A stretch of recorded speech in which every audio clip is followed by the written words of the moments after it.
Welcome. Sorry about that delay. Is that sound okay? You're hearing it all right from the speaker? In and out. Pardon? In and out. Get it out. No, it's in and out. In and out. Well, that probably is because I'm moving it a bit. Which should be a little bit louder. Yeah. Can you turn it up, Valerie, a bit? On the top one, I think, just volume. Is that louder? Not at all. No. It's not changing.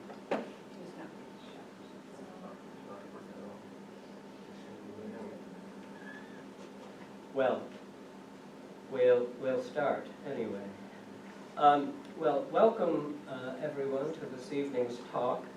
I'm Doug Sobey, the president of the Bedeque Area Historical Society. This is also the night of our AGM, which will take place after Dawn's talk. This is the third in a series already of 6 talks, and there is a list which, as you leave, you can get of the other 3 talks remaining, and I'll mention the next talk later on. So I won't take any more time to but now introduce Dawn, and then I'll. You looking for something else? We don't think you like it. Yeah. We don't think it's not turned on. It's not turned on. Well, we'll sort it out in a minute. I'll speak loudly. Dawn, I asked him for a CV, but I didn't get one from him, so I'll have to make it up. I've known Dawn for probably 8 years in connection with the Bedeque Historical Society, and he has been our faithful secretary in those 8 or so years, keeping a record of all of the minutes. But I know he has a career apart from that, and one aspect of his career is, or his life, is that he was born in Freetown, and he participated. It's working now. I think it's working. Wake you.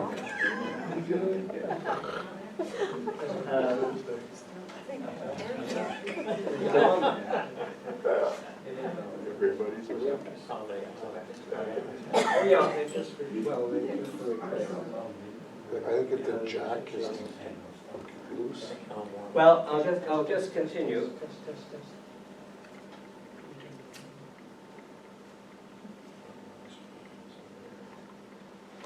Just go ahead. We'll have to go with it. Yeah, I'll see if I can sort it later, but don't guarantee. Dawn was born in Freetown, and almost 40 years ago was involved in the writing of Freetown Past and Present, which was the history of Freetown, a very substantial, 400 or 500 page history, and written to a very high quality in terms of the research. And I think a large part of the research involved in it was Dawn's research, as presumably a young man in Dawn. Were you in the 1980s? Yeah, of the tours of the entire group, there's only 2 left living. Myself and Judy Reeves. I see. So you were the younger members of the group. Yeah. And he's going to share tonight some of that history that he researched 40 years ago. But in the interval from 1982, the last 40 years, he's had an extensive career. And the only aspect of his career that I know is that he is very much involved in weather recording. He goes about the country recording PEI weather phenomena, which is part of your work with UPEI, is it? Yeah, the Climate Lab. Pardon? UPEI Climate Lab. The Climate Lab. New Climate School. Of which Dawn is affiliated with. But previous to that, you've done worked in many other fields of science and history as well. So tonight's talk is in association with 2 things. One is the Freetown Community Reunion, which was held this past Saturday, and he gave the same talk then. And also in connection with an exhibit which corresponds to that community reunion, which we have in the museum, which is 3 panels on the history of Freetown, the early settlement history of Freetown. So you can later go and see, or on another day, you can look at the panels and compare them with Don's talk. So, Don, welcome to the Bedeque Area Historical Society talks, and we look forward to your talk on Freetown history. So, thank you. Okay, thank you very much, and just to put it a little more context, my grandparents used to live just across that parking lot in a house right there. Brewer Johnson, I don't know if Ida Johnson were my grandparents. My mother was from Central Bedeque. So I have Bedeque and Freetown connections, so I guess I have all bases covered. That's why Jardine's so good. Now, is this thing going to cooperate? Yeah. So these days we need to talk about the Mi'kmaq presence in Freetown, if there ever was one, and I haven't been able to find any evidence of any Mi'kmaq connections to Freetown. There's no Mi'kmaq name for Freetown. Dunk River was certainly, there's a word for that, because of course the Mi'kmaq lived and operated on the estuary of the Dunk River for their fishing and trapping and whatever else they were doing. But they were certainly known to be present in this area.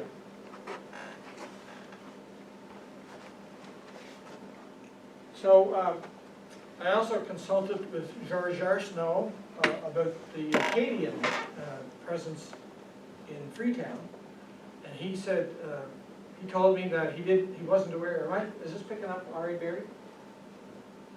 I think so, yeah. Yeah, okay. So George said that as far as he knew, there was no settlements of Acadians in Freetown area. There were some at the mouth of the bay, mouth of the river, but none went inland up into the Freetown area. So when the British took over from the French, of course, Samuel Holland was sent to do surveying and divide the island up. So he, of course, everybody that knows anything about PEI history knows about how the island was divided into 67 lots.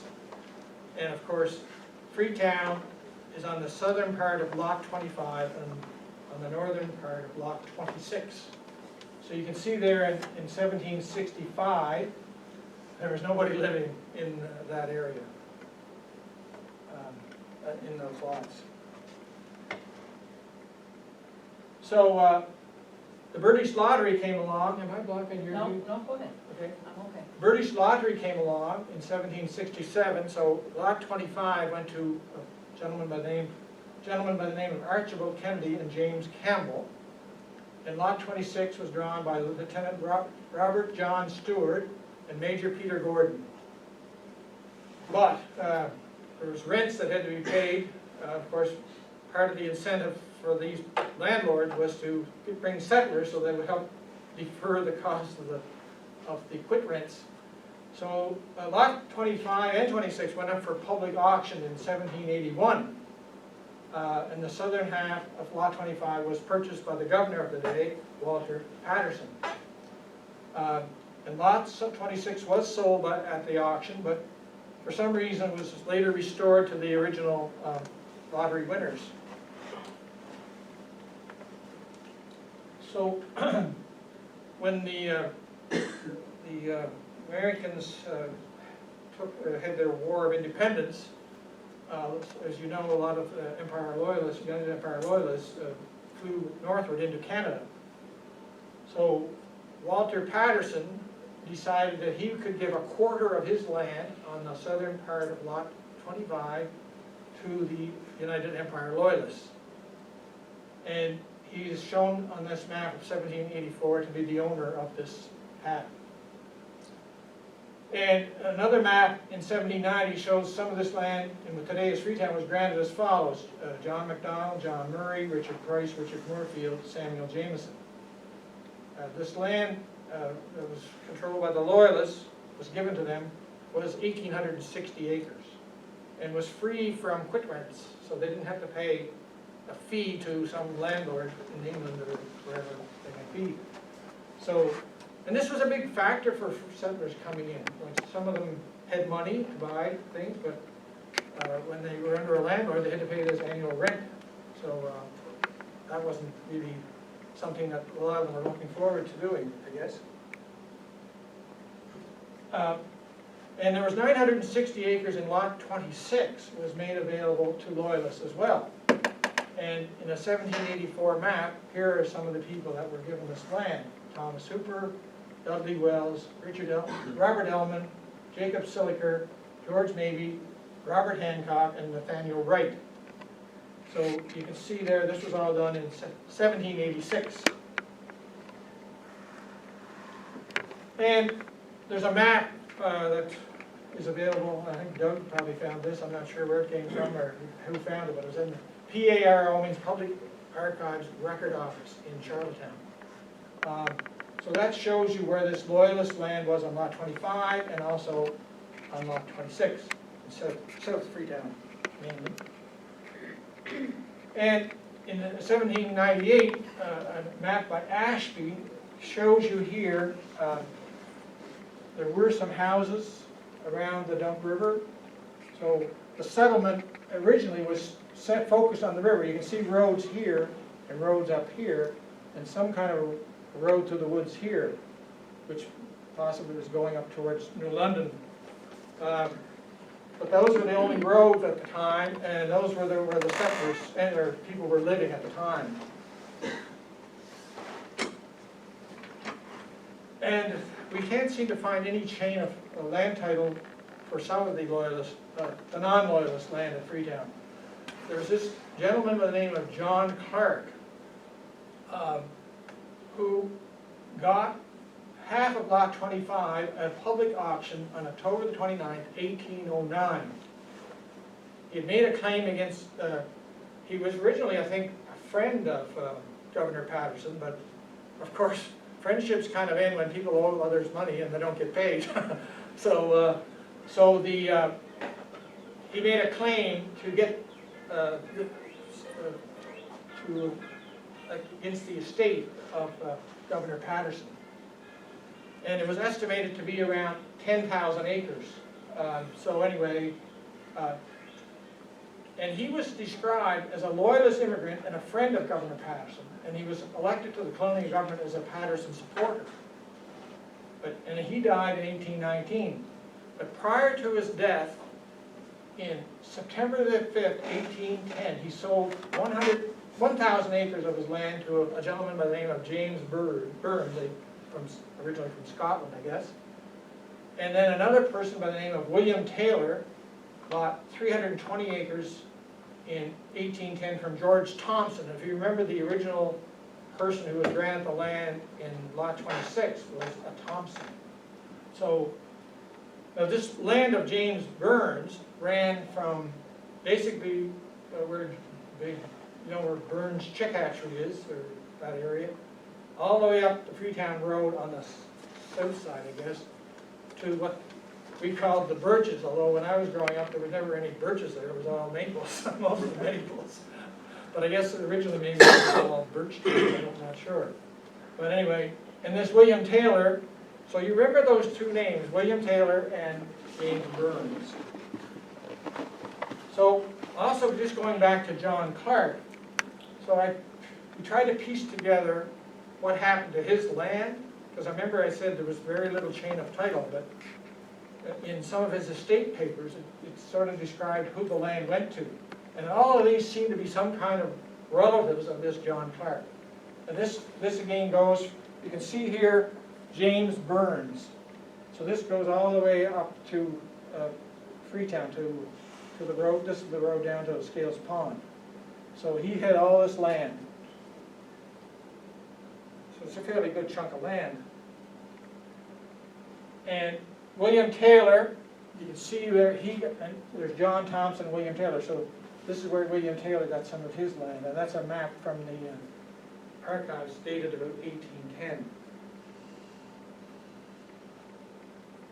So the first settlers in lower Freetown, so it's pretty evident that the first settlers that moved inland from Bedeque Bay came from Bedeque area, and they settled in lower Freetown. And originally the name for the community that was developing was called Burns Settlement.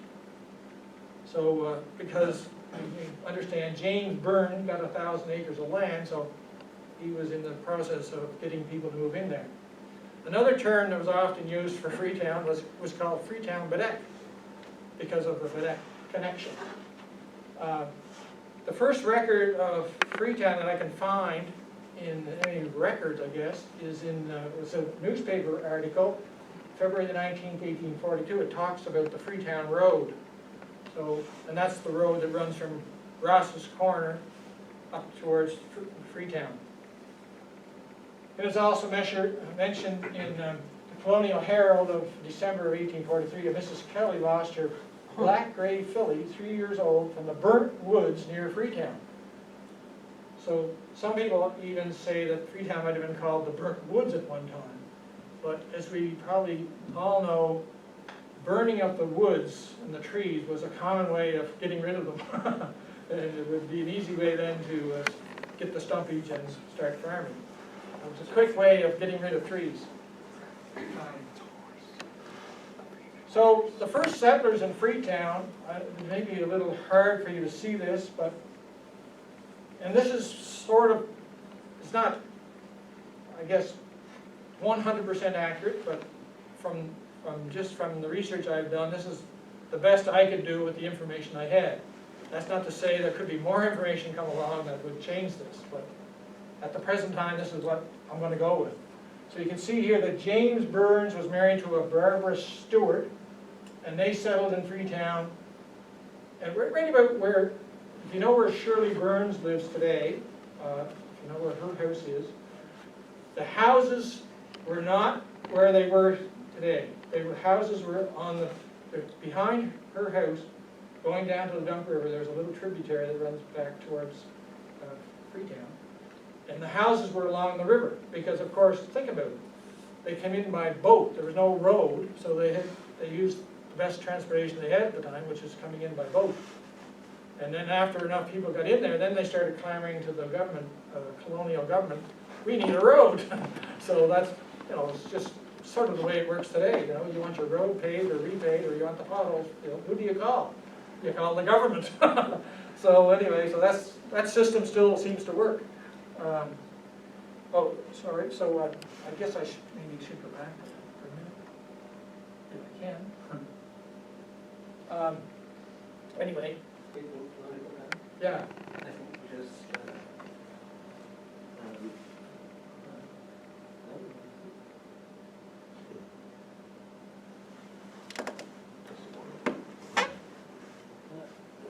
how we can change it?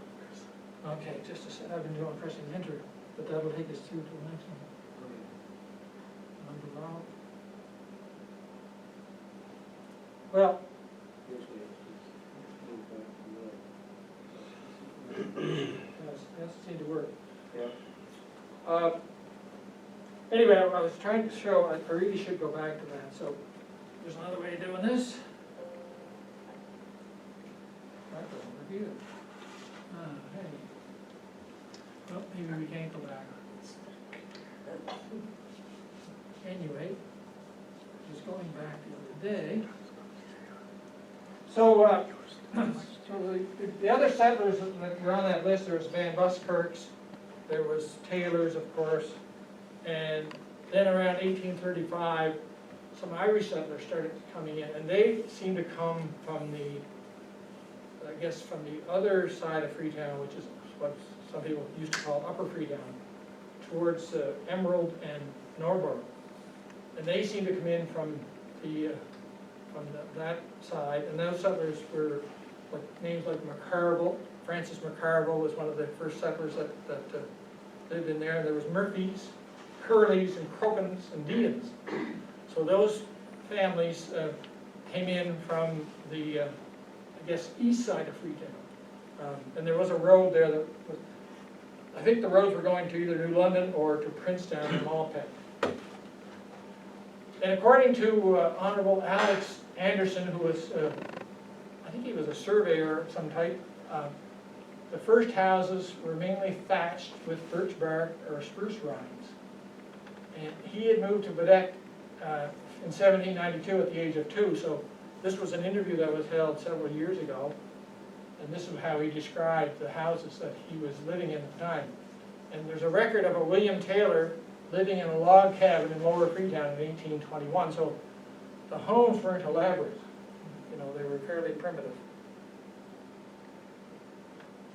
So this is a map by Admiral Bayfield, and this shows you the, it doesn't really go much into Freetown, but it's dated 1849, but shipbuilding area here, mud and mussels, mud, mud at low water. But you can see here Murray and some names here on the maps. And then you can see your Pope's house. And that's on the road down to Lower Bedeque. I mean, there's the Pope monument there today.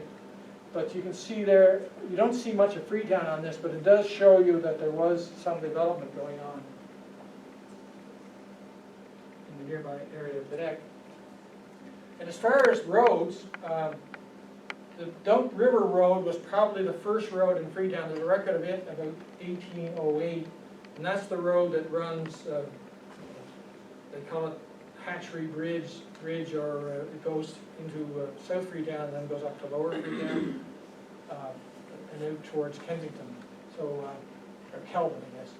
And then there's the Rogers Mill Road, which today we call it the Scales Pond Road, or I don't even know what, they've changed the names again, so I'm not even sure what they call it now. The Freetown Road was, the first record seems to be around 1827. Mill Valley Road, the North Freetown Road, the Nod Road, which is the one that goes to Emerald, Drummond Road, and the Walls Ridge Road. So those are the main roads, and as far as we know, the first pavement that we know of became in Freetown in 1955. And it started at the railroad tracks in Freetown and worked towards Lower Freetown. It didn't start from Ross's Corner, because farmers wanted to get their produce to the railroad tracks, and so the road to Ross's Corner wasn't going to have to do that. So the heads of the household in the 1841 census in Freetown were these were the names: Baker, Bradshaw, Burns, lots of Burns, Cameron, Cook, DeGaulle, Laird, Lewis, Lidstone, Maxfield, McCarville, Murphy, Simon Reeves. Remember that name, Simon Reeves. Jesse Strang, John Scarum, William Scarum, Taylor, Tucker, Van Buskirk, Whalen, and Wall. So those were the names in the 1841 census. And then there's other maps that show the area in 1851 and 1852. And you can see there, they actually have the name Freetown on the map. So it's showing that there is some development, there's roads. And so this is just showing you that there is development going on and settlement is progressing at that time. And then when you get time, you get to 1863, we have Lakes map, which shows you the areas of North Bedeque, Freetown, and Lower Freetown would be down here. And you get actual names on here that shows you who was living on the different houses. So, and if you go to the next slide, Lewis Cairns did a history of Lower Freetown, and he transcribed the names from Lakes map into a typed version, I guess. So you can see here, this is for Lower Freetown. So you can see the Burnses are fairly common names there. Cairnses, Jardines up there, lots of Reeveses. So 1863 settlement was certainly going on. And then the next thing you can, sometimes you look in the directories of different areas, but there was a good directory in 1871, Lovell's directory. And this is also a record from the PARO, but you can see there the names. Burns are certainly dominant, Cairns is, one Jardine, Reeves, there's only two Reeveses, Taylors, there's a bunch of Taylors, Maxfields, McPhees, Van Buskirk. So, and a few years ago, I worked with the Department of Environment. There was a guy that worked for Irving Oil from St. John. His name was Cecil Van Buskirk. So he was talking to me, and I said, somehow the conversation came up that he found out I was from Freetown. He said, well, I have ancestors that came from Freetown. So the Van Buskirks didn't stay in Freetown, but they're around. And for Freetown itself, those are some of the names there. Certainly the McCarvilles, Campbells, Auld, Rogers, Reeves, Warren, Taylor, so those are some of the names that were showing up at that time in 1871 in Freetown. And there's another map of Lot 26 done, it was completed in 1875. This is kind of fuzzy, it's the best quality I could get, but just to show you that there was a map that showed the landowners in South Freetown and Lot 26 in Lower Freetown at that time. And the state land, I guess that's basically the same map, but you can see there some of the estates and who owned land. The Meacham's Atlas, of course, is one of the best reference tools that anybody doing research on land or families or this type of thing. It gives you all the names of landowners, how many acres they owned, where their houses were, and you notice on here, they call it Lower Freetown, they had a PO, post office. South Freetown doesn't seem to have a post office. Freetown had a post office. And then for some reason, they have this labeled Upper Freetown. So how they come up with, Meacham come up with their names, maybe he was talking to the government people, I'm not sure how he came up with those. But that certainly gives you a record of all the people.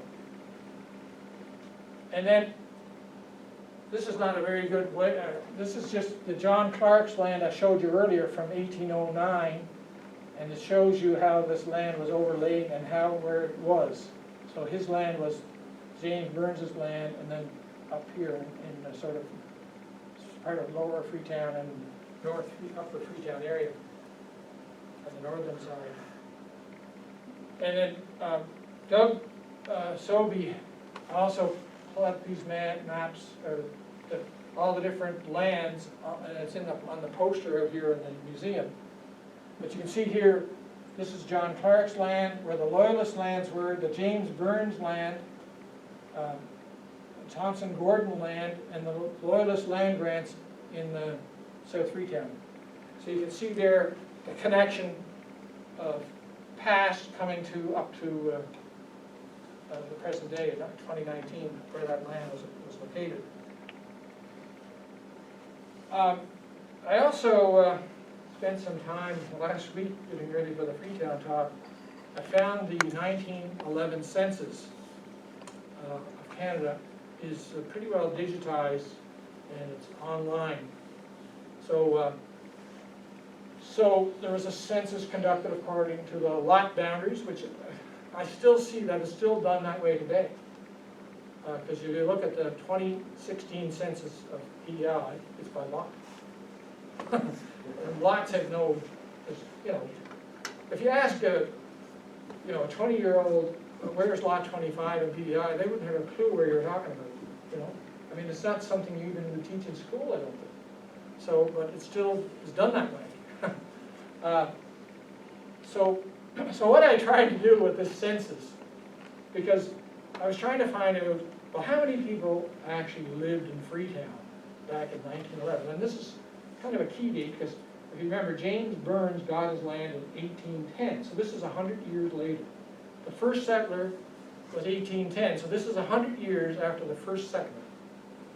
So when I went through it, and of course, as I was referenced many times on Saturday, the Freetown Bible was consulted regularly, the book that we did on Freetown Past and Present, to make sure that the names in the book tied into the census, to make sure that they were Freetown, because as you know perhaps, Lot 25 isn't just Freetown, it goes into North Bedeque, and it also, and Lot 26 goes into Central Bedeque and goes down to Fernwood, so you have to take out the Sherrys you know, because they're not from Freetown.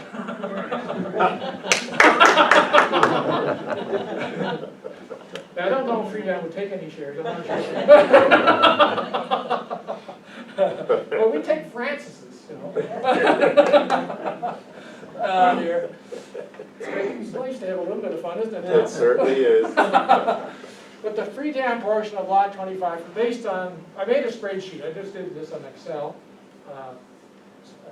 Microsoft Excel, and so I listed all the names, so I came up with a total of 345 people living in the Lot 25 portion of Freetown, and 177 on the Freetown portion of Lot 26, so that would be part of Lower Freetown and South Freetown, all of South Freetown. And the total population was about 522. And most people lived on land, farms, sorry, due to the land in Freetown was good for agriculture. And I'll show you a map here in a couple of minutes that shows you how well developed it was. It was something like Wilmot, with the Wilmot River watershed. So, when they do the census, of course, they also, this is a bit of a population demographic. The geographic origin is done by the head of the household for the most part. But if the wife was Scottish and the husband was English, they'd list him as English, her as Scottish, but all the kids would be English. You probably wouldn't get away with that today, I'm not sure. Notice there's no French on here. But there was one guy I found, an Arsenault, who called himself English. Now, I don't know whether he put English down or the census taker actually recorded as English, but I don't think he was actually English. I think he was really French, but for some reason they listed it as English. But you notice here that the majority of the people were English, according to their paternal side, I guess. Irish, 149. Scotch, 144. Welsh, which is mainly the Lewis family, 15. And Dutch, 6 Spearmen. And of course, some Spearmen also listed themselves as English. So the probably numbers are a little bit skewed, depending on what people said when they told them. Like if you really went into it, I'm sure those Spearmen that called themselves English were really Dutch in original origin. Yet notice here the oldest person was 91 years old, and the youngest was 1 month. The average age was 30.3. So that seems fairly young. So I looked at the 2016 census of Lot 25, and the average age for the people on Lot 25, which it's not just Freetown, but it was 42.3. So the average age back then was 12 years younger. And of course, if you look at the size of some of these families, there's like 6 or 8 or 10 kids sometimes, or maybe even more kids. And they, you know, that certainly, there was a lot of young people living in Freetown at that time. And there was 260 males and 273 females. So that gives you the breakdown of how settlement had progressed in Freetown. And the common surnames, now this is an interesting because you know, we always say that Freetown, there's a lot of Reeveses around, and pretty well any Reeves can find a connection back to Freetown, because we had a reunion just this past Saturday, and there was a lot of Reeveses there, and there was Reeveses from all over Canada, really. They came back. Some of them were from BC, but 84 of the names that were in the census of 1911 were Reeveses, and that's 15.8% of the total population of Freetown were Reeveses. That's a fairly high percentage. And if you do a census of most other areas on PEI, you're going to find a lot of McDonald's. And look at Freetown, 4. So McDonald wasn't a common name in Freetown. Burnses, of course, were another very common name. 40 of them, 7.5%. Taylors, Cairns is Curly, Hamill, Lewis, you know, down the line. And a couple of interesting names, Moyna.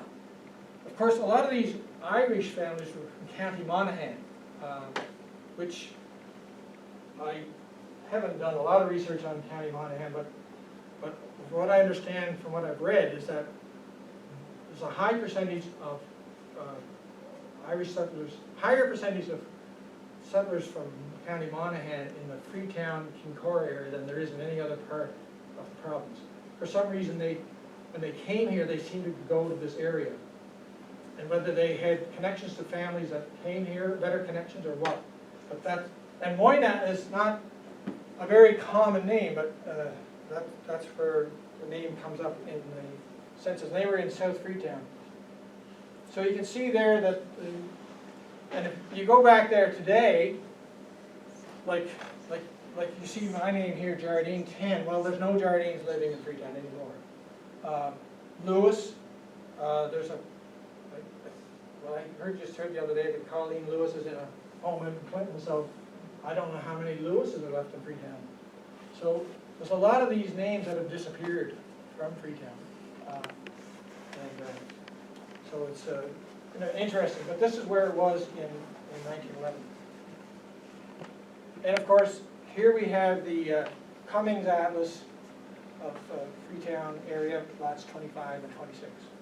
And you can see here, this is the Duck River, and so you can see here all the different names. So that's, settlement had pretty well been completed by 1911, and this is sort of a few years after that.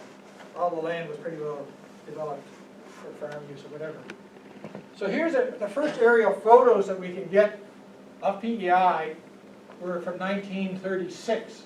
And then you can get these online. You can go on to the PEI government website and go PEI aerial photos, and then this will pop up. And then there's searching tools, and you can download it here. But so this is where Shirley Burns lives today, and you can see here where the river was. This is where the houses were back when they first settled. But Shirley will tell you, if you talk to her, that a few years after, when the road got built here, then they moved the house closer to the road, because then the main mode of transportation was no longer the river, it was out here. And this is where her home was. So James Burns bought 1,000 acres, and he paid £567. So that, if you say that's $2 a pound, that's basically 1,000 acres for just over $1,000. $1 an acre. And what is it today? What is it today, Earl? Wish I had some. Yeah. And 15 years later, in 1825, he sold 400 acres to his son for £70. And George Wright mentions a grist mill on the Burns property in 1851. And this time James owned the property. Lake's map shows a shingle and grist mill. Lake's map also shows a sawmill a few hundred yards upstream. And it seems that all these mills were gone by 1880, but with any settlement of an area, you have to have method of transportation, roads or water or whatever. There were no trains at this time, but you also have, with a lot of farms, you have to have mills to grist the grain cereal crops, sawmill to make wood products, and a shingle mill for roofing and that type of thing. So, but these mills didn't seem to last too awfully long. This is another, this is just to show you, my grandmother was a deacon. My grandfather's wife, George Jardine, was married to Bertie Deacon. This was her farm. But I was just trying to show you how little woodland there was left in 1936. Like, it's pretty well all open land. It's been cleared, because when the land was, before the settlers came, of course, it was all trees. So settlement has taken away a lot of the forest. And I got these next few slides from Josh McFadden at the GeoReach Lab at UPEI. He's doing some research on different types of development and built infrastructure. So you can see all these yellow dots. This is from 1863 Lakes map. You can see where there was some kind of a structure. It may not only be, it could be a house or a barn or some kind of a building or mill or whatever. But he did the same for 1880. And he's got, you know, the little circles there to show where the development was. And then he takes it right up to the present day, 1935. That's from the aerial photos. You can see where the developed infrastructure was located. And then you can see here in 1968, no, the maps are pretty similar. And then 2020, you can see here some areas are starting to get a little more concentrated, but basically the same. Not a lot of change, even since 1863. But some new homes, of course. And Scales' Pond. You can see here, this is Scales' Pond down here. This is from the 1836 aerial photo. And you can see that there was some woodland along here and around here. And that was probably poorer farmland. That would be my guess.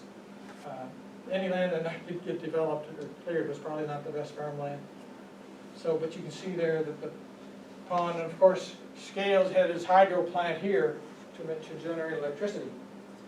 So, so that was in the late 1820s.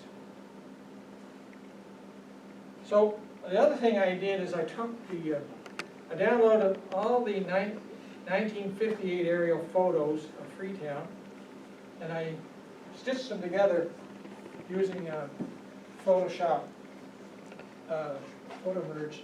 And you can see here, this also shows you the settlement of Freetown, what it has done. Like you see very little forested land anymore. There's chunks here and there, but for the most part, it's pretty clear land. And you can see this is Scales Pond.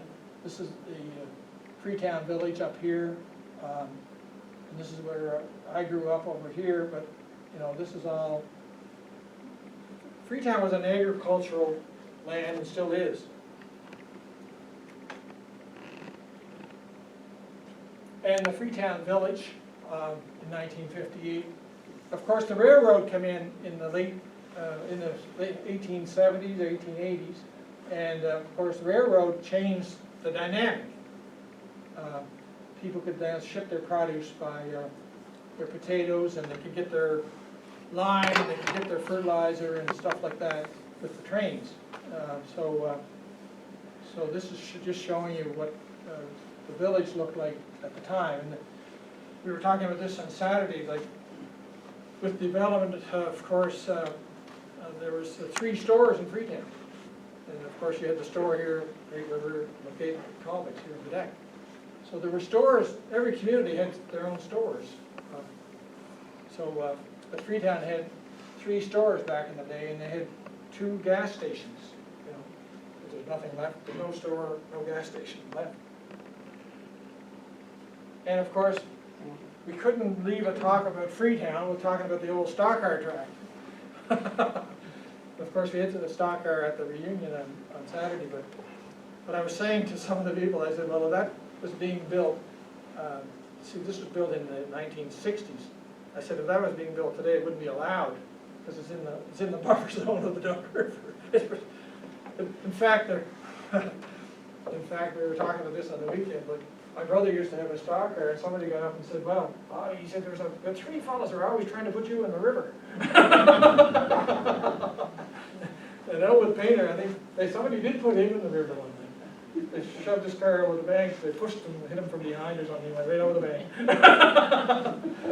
But, you know, that wouldn't be allowed today, but I just thought I'd throw that one in there just to show you where that was.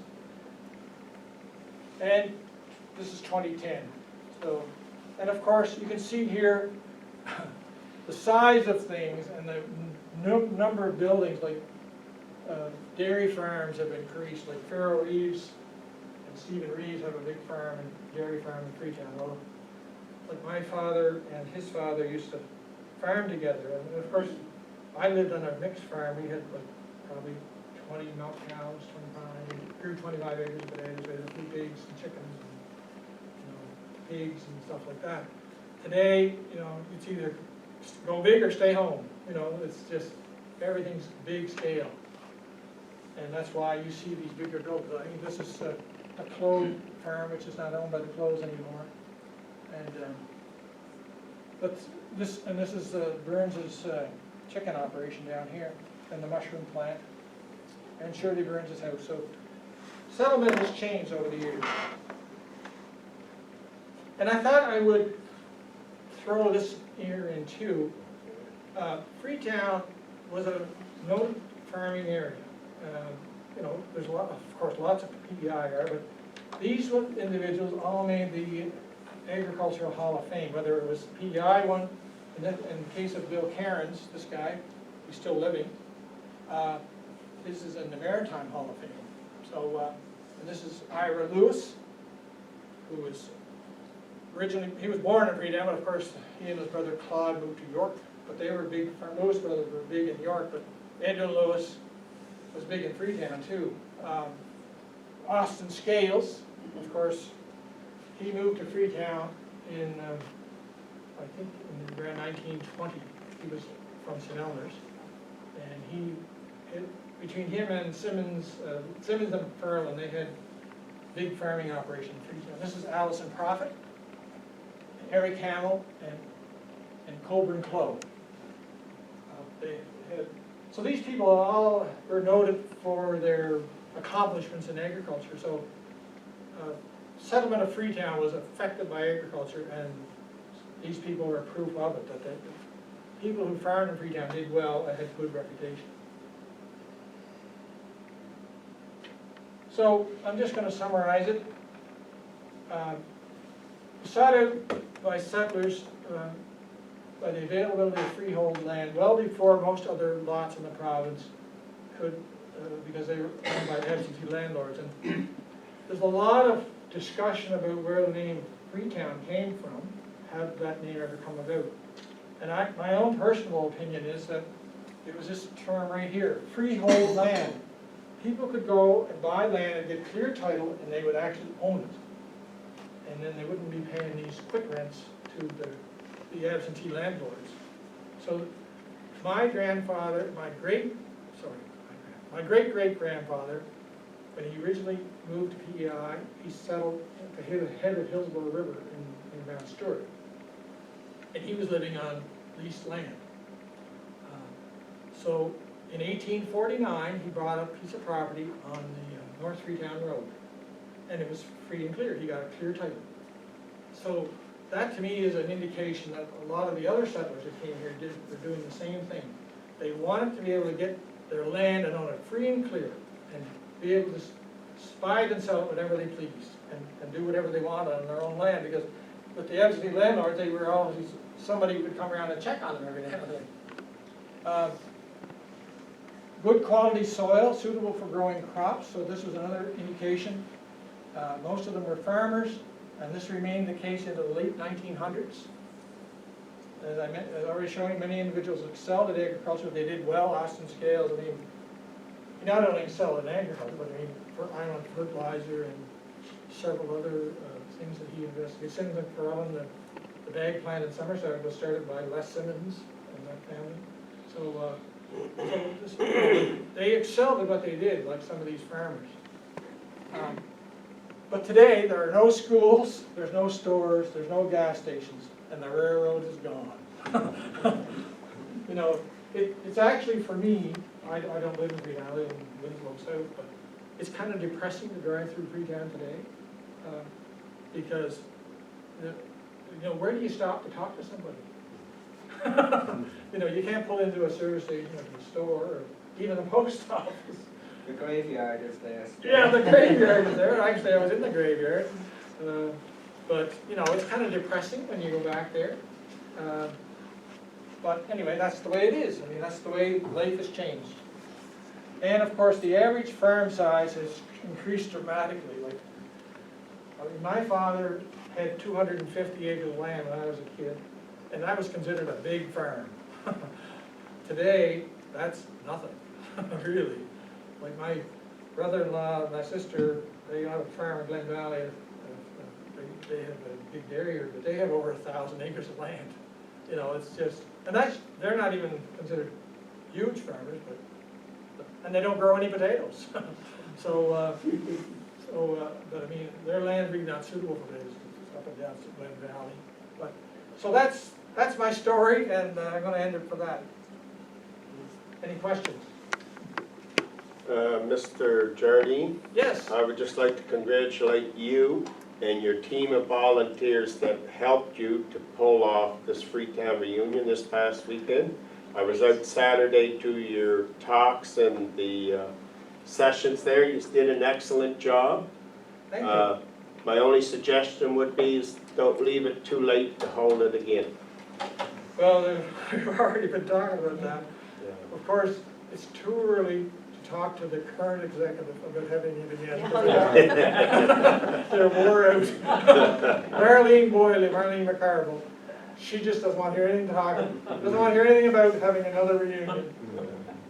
But to add to your point, Tommy, as far as I've heard, I've only heard one complaint about how things were run, and it was a fairly minor thing, but thank you for that.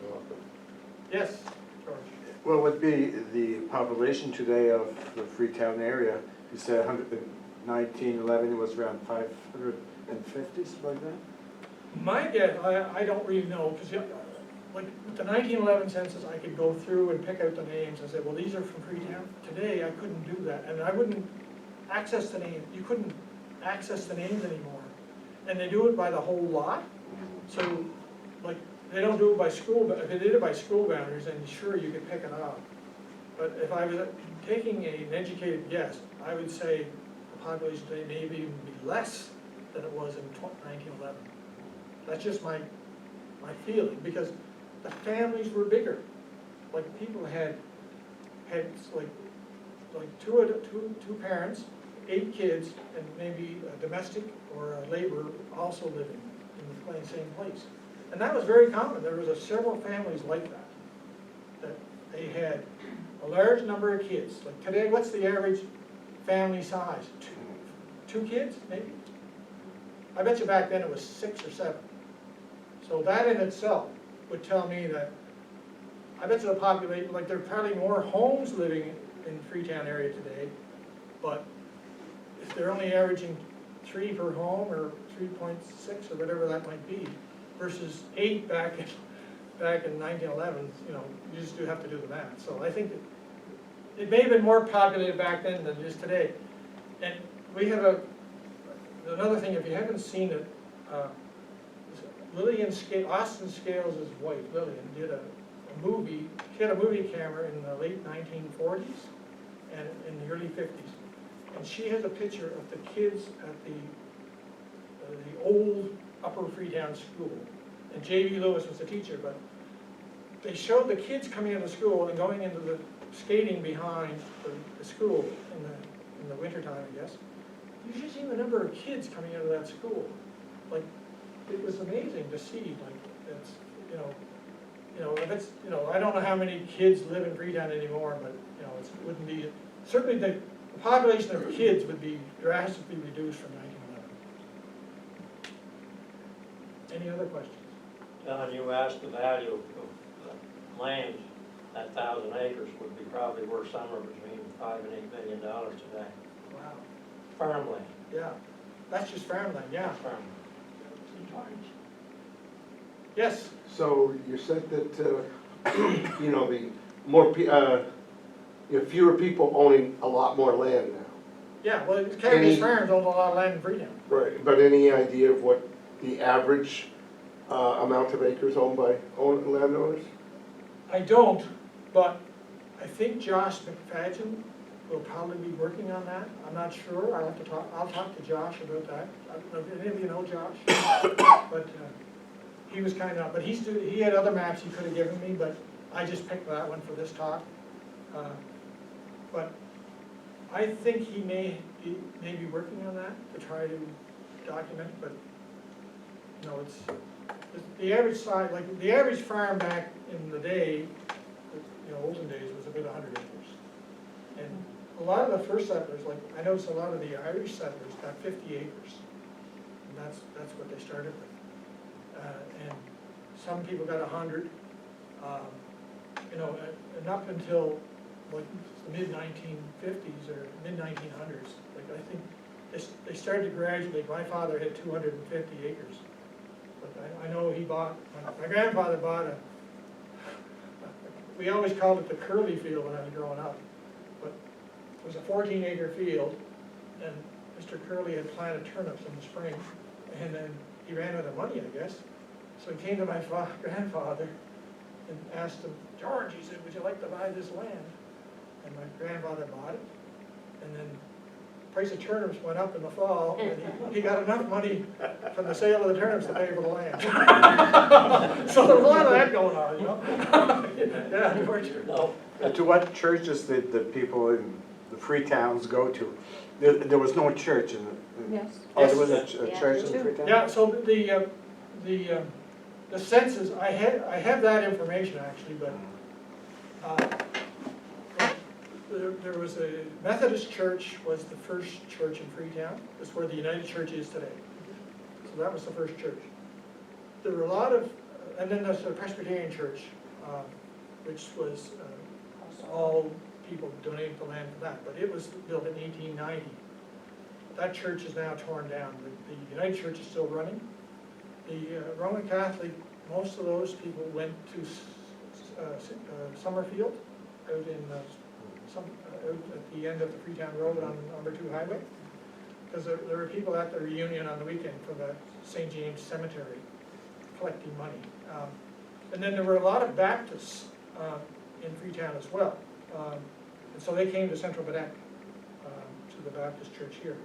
The original settlers, like the Burnses, were Presbyterians when they originally came here. There were some Church of Scotland people too, it shows up in the census.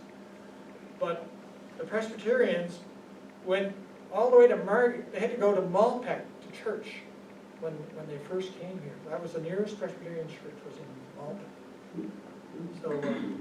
So that's, and the Catholic people, I don't know where they went when they first came here, because I don't know when that Summerfield church was built. But that information is in the census too. And it would be pretty well broken down there. It wouldn't take much. I just do a calculation on the spreadsheet. The Catholics were mainly the Irish, so. Yes. Yeah. Now, that was interesting at the reunion on the weekend. There was the Reeveses were originally Methodists, right? Simon Reeves and his original, but then some of them changed to Catholicism. So then there was at the weekend, what were the best Reeveses, the Catholic side or the Protestant side? And of course, when I was growing up, it wasn't really cool to go out with a Catholic girl. When I was a Protestant, I was Presbyterian, so it was fairly taboo to do that. My brother married a Catholic girl, and I don't think my parents liked it too much. But you know, today, I mean, I think I'd be happy to see my children marry a Catholic. I mean, at least they have a faith, you know. There's a lot of people walking around that don't have anything, right? So anyway, any other questions? The book that you were involved in, Freetown Past and Present, I did some, I collected or used some of the data from it, and I was surprised at how quickly, between the 1840 and the 1860 census, how quickly the land was cleared. You know, in 1840, the land was filling up very quickly. When the Freetown Road went through in 1827, here was freehold land. People were flocking to it. Yeah. And in 1840, the average farm size of 100 acres, only 25 of that was cleared. Right. 20 years later, just 20 years later, when many more farms were there, the average farm size of 100 acres was 75% cleared. So it had gone from a forested landscape to more or less 3/4 cleared within 20 years. I wouldn't be certain of the reason for that, but my guess would be shipbuilding may have had something to do with it. Because there were shipyards in Bedeque. I don't think, I think it was just clearance for agriculture. I've done work on the shipbuilding. Okay. And the hardwoods would not be that useful for shipbuilding, although the yellow birch might be. But I think it was just clearance for agriculture, and as you said earlier, fire was used as a, Yeah, to get rid of the material, and that could cause a lot of Sure. unsightly forests. there were sugar maples there too, but I never heard a lot about maple syrup in Freetown. Yeah. Like, they were mainly farmers, right, and they farmed the ground, right? They Yeah. didn't- There were some orchards, but not very big. And it was good flat farmland, as you can see, Yeah. with a few perhaps wet areas along the Freetown Road. Yeah. Most of it very good land, Yeah, easily cleared and. yeah. If there was not very much wood, how did they heat their houses? Yeah, I was wondering that. Coal? Like you showed on the map how it went to almost all farmland. I was thinking, yeah, how are they heating their houses? Mostly by wood, I think. There would be some coal. I know there were a lot of coal-fired furnaces. And we had a coal-fired furnace in our house, but then in the early 1950s, it switched to oil. But before that, it would have been mainly wood, I think. There used to be Driscoll's lived in Freetown. He was a station agent for a while, but Driscoll's had a coal sales outlet in Summerside, so a lot of the coal came through Summerside and came by rail. Like, you gotta remember, that coal doesn't come from PEI, it comes from Nova Scotia, Cape Breton. So they brought it in either by ship or by rail, and the rail lines didn't come in until the 1870s. So my guess is before that, it was mostly wood. Most of the schools were heated by coal. Coal, You know, some of the churches were heated with coal, yeah, you know. There was a lot of coal moved yeah. into Winetta, Summerside, to a lot of the homes in this area Yeah. years ago. And there's, sometimes you read these stories, I do research on storms and things, and after some of the big storms, people would start running out of coal. I mean, they'd be freezing. I mean, they wouldn't, if they were depending solely on coal, you know, they would be out of luck. They wouldn't have a device to burn wood. So, I know Nora Scales told me that when the freezing rainstorm hit in January of '56, the Scales had to move into the basement of their house, and they had just a little small wood stove there that they had kept, and that's where they kept warm. That was in 1956. So it's amazing, you know, how we take a lot of things for granted these days. You know, you flip the switch and then you complain when the power goes off. We have very little resiliency today. You know, we're sort of dependent on. Turn on the generator. Don, you mentioned the Presbyterians going to Malpeque. Yeah. I came across a story a few years ago of a family in North Bedeque. Two brothers Yeah. would make the trip to Malpeque on Sundays, and they had one horse. Yes. And one fellow would head off with the horse, and the other guy would head off walking. And then after the fellow went a couple of miles with the horse, he'd tie the horse to a tree and take off walking, and then the brother caught up to the horse, he'd get on and catch up with the brother. And that's how I don't know whether they were big lads or what, but it would seem to me that the horse could handle two people on their back, but maybe not. Well, my grandfather had two doctors, Dr. Fred Jardine and Dr. John Jardine. Dr. Fred was living in Kensington, and he would go by horse and sleigh, you know, to see. There's a story that he went all the way from Kensington to New London to deliver a baby, I think it was. And the story was that when they were on the way home, he would go to sleep and the horse would just take him home. and he was under one of those big buffalo blankets. But that's how they traveled. I'll have to tell you, going back to the religious part, I'll have to tell you a little story about my grandfather. Because I was brought up Presbyterian, and of course we had strict rules. Like for Sunday, you couldn't play cards on Sunday, no way. Or any kind of gambling of any kind was even if it wasn't Sunday, you weren't supposed to gamble.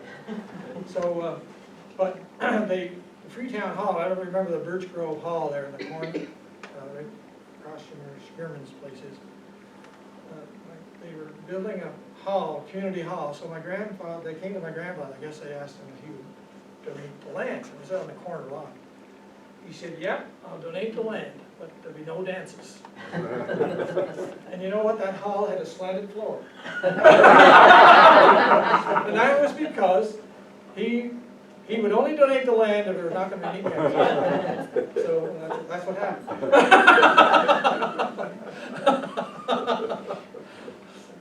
Anyway, that's enough of that. On behalf of everyone here, Don, it's been a very interesting talk on the settlement history, social history of Freetown, and the changing nature of Prince Edward Island. So let's show our appreciation.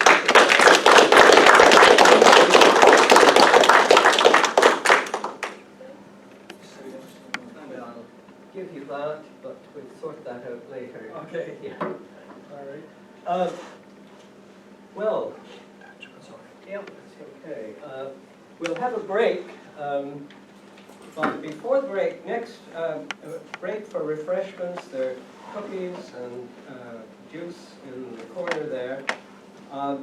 Next week's talk is also on Freetown, and it's on a Freetown man that was born in 1854 and left Freetown at a young age and became really world famous. And that man is Jacob Gould Skierman. And many of you have heard of him. There's a monument on the Freetown Road. I had long seen it but not paid much attention to it. But he had a fascinating career and he was well ahead of his time. And the speaker next week is myself, and I'm going to have to we've got an exhibit in the museum, which you can have a look at tonight and next week. He was really very much in advance of his time. He was famous in his day on the island, and the islanders followed his career. So that is next week's talk. After that, in 2 weeks' time, Captain Greg Gallant of the PEI Regiment is going to talk about the island during the Second World War. The effect of the Second World War on Prince Edward Island. And then in 3 weeks' time, I'm going to talk again on the Burns family. So what Don has been talking about, I'll be going into in more detail on James Burns and his descendants who still live on the same land and the same house that he established, although the land is much smaller now than the 1,000 acres is long gone. So those are the talks in the next few weeks. We have a lottery here. Dawn is this is our seafood lottery. $10 for 3 tickets to get $250 worth of lobster, or $100 of oysters, or $50. And if you don't get any of those, you're supporting the museum by buying a ticket. $5 for 1 ticket. And memberships of the museum are available. That will give you free access to the museum throughout the summer, plus also the newsletters and updates and so on. And you can contribute also to the museum yourself in sort of a volunteer capacity. So I think we'll adjourn. Is there anything else I should have said? I think those are the main points. We'll have the annual meeting will follow after a break of about 10 minutes. We'll have the annual meeting.